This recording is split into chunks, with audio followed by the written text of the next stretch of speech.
bulbs, the incandescent ones. I've got a couple here, a standard tungsten filament and a halogen.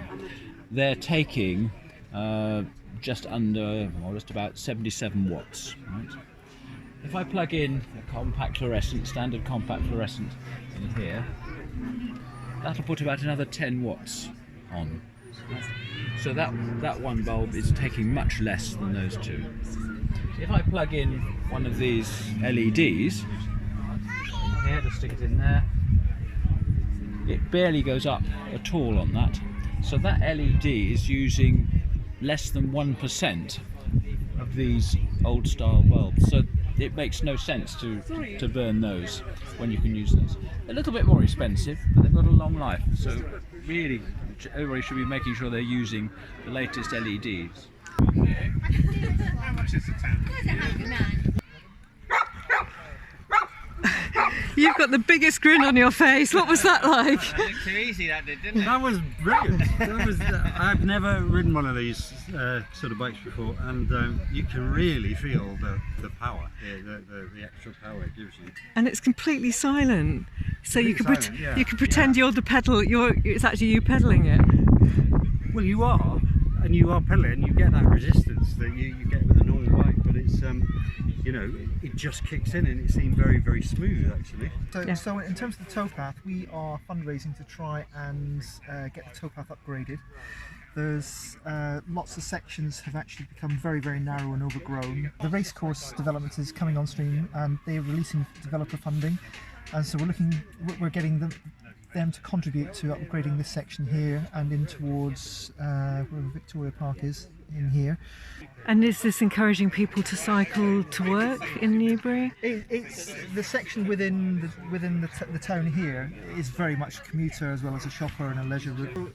These routes here are showing the cycle route that we're doing between Hermitage and Hamstead Norreys, the old disused railway line. So this is going to open in December, I think. Construction's sort of underway at the moment. We've secured, with West Berkshire Council, we've secured funding through Highways England to try and open this up and address the sort of severance issues caused by the motorway. But it'll be a lovely traffic-free route. I don't know if you saw the Stacey Dooley programme on BBC Two about 18 months ago, and in that programme it was called Fashion's Dirty Secrets, and she was talking about the impact of fashion globally on our environment. And the fashion industry is the second largest planetary polluter after coal and gas.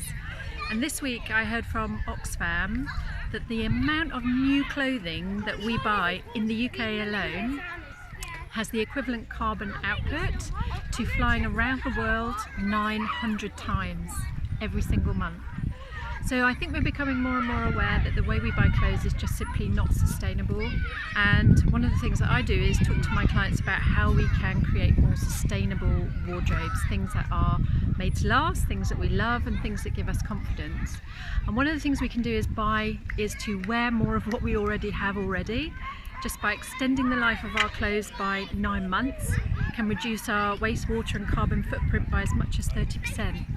There's no downside to shopping second-hand. You're recycling, you're getting a bargain, you're finding something you love that's great quality, like this Hobbs jacket for example, and you're just helping to extend the life of that item of clothing. So check out your local charity shop. It's a great place to find something that you will absolutely love. I'm Lawrence Woodward. I was the co-founder and director for over 30 years of a thing called Elm Farm Research Centre. It's an organic research centre. I started farming organically in 1975, and we created our research centre because of the question, how do we feed ourselves when the oil runs out? Those of you old enough to remember the 70s know we had lots of oil crisis, 3-day week and so on. So oil was a big issue then. And we kind of developed the question into how do we feed ourselves on a world of finite and diminishing resources. And over the years, through research and through communication, we tried to get that concern and message across, and we failed dismally. There's a simple answer to how we deal with this in a world of finite and diminishing resources, is we don't, we can't. We cannot deal with it while we continue to live a lifestyle and run businesses in the way that we do. It's simply not possible. So in terms of, in answer to Freya's question, how do we spread the message? The first of all is, what is the message? It's all very well governments making declarations of we have a climate emergency. What are they going to do about it? As Greta said in the email, declarations are fine. What are we going to do about it?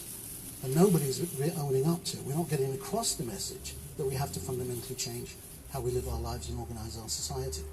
Getting that message across is not easy, because there's not one simple message. There's different messages to different generations. What I say to people of my generation, as Greta Thunberg said, is actually we've stolen our children's future. The number of conversations I have which get very tetchy when I say to people, you tell me you'll do anything for your grandchildren and children, but actually you don't change your lifestyle. So what's that make you? A liar, hypocrite, whatever? So that message doesn't go down very well. But unless people who are my generation start listening to that message, nothing will change, because power won't change. As far as children are concerned, it's very difficult. I asked this question to my grandkids who were at school in London, and they love the school strikes. And I thought, okay, this is just a way of getting out of school. But amazingly, they told me in detail about climate crisis. They knew and they were interested. For them to maintain that interest means their teachers have got to maintain the interest. So the local authorities, the people who run the schools, have got to support the teachers who are willing to support that ongoing message. Because it's not just one message, and it's not just for one time, it's an ongoing thing. In terms of how we do it, talking, communication, talking to everybody and so on, not ducking it is important. I disagree with Richard. We cannot afford to go along with the grain of public opinion. We have to change the grain of public opinion. That means going against it.